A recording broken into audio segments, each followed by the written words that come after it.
This video is going to be about creating a quiz in Socrative 2.0. And you can see I'm at my dashboard. I'm already logged into my account, and there's my room number. And if I want to create a quiz, starting a quiz is actually administering the quiz. But if I want to create one, I'm going to go to Manage Quizzes and Create Quiz. And I'm going to create a quiz about Nashville. I'm going to put the name. And right from there, I could hit enter, and it'll save that name in there. And I can start adding questions right away. This is the shared number, and that will allow you to share the quiz with other Socrative users. It's pretty neat if you know another teacher that uses Socrative and you want to share quizzes. I'm going to show you how to do that in a different video.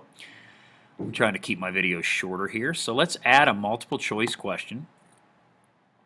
And we got to keep scrolling down here. They might fix that feature, but right now I got to keep scrolling down every time I do something. So let's type our text for our multiple choice question.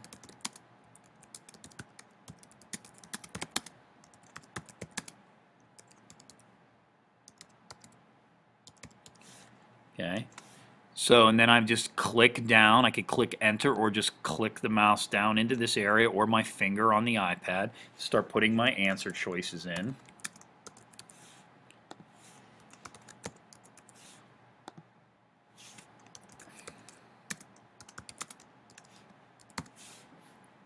Okay, click enter to make sure I add that question. I got to choose the correct answer too.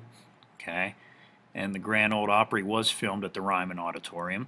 But the thing that makes questions, I think, a lot better, and Socrative just added this feature, is the ability to add images to the quizzes and to certain questions. So I'm going to add an image of the Ryman Auditorium. And I have a JPEG of it. I'm going to choose it. Again, you could do this from the iPad or the computer. It doesn't matter. We have some good photos on the iPad. We learned how to take screenshots on the iPad, hopefully, or download things from the internet that we could use on a quiz. Took a minute there, but it's loading it in there. And that's going to look real good when the kids take this quiz. I'm sure they're very interested in Nashville. Some of them might be country music fans. And rather than do another multiple choice question here, I'm going to scroll down to the bottom, and I'm going to do a short answer question. And again, I got to scroll down again once I double click that.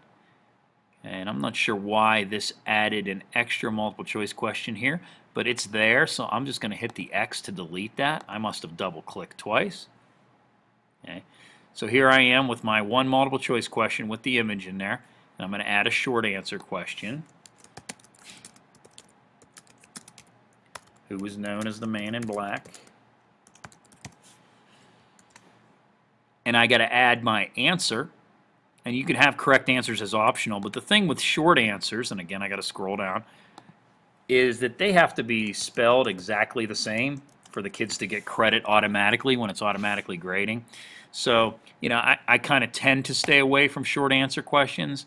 You could put other options in there, you know, like if they wrote John Cash, or I'm not sure if it's case sensitive or not with this new version.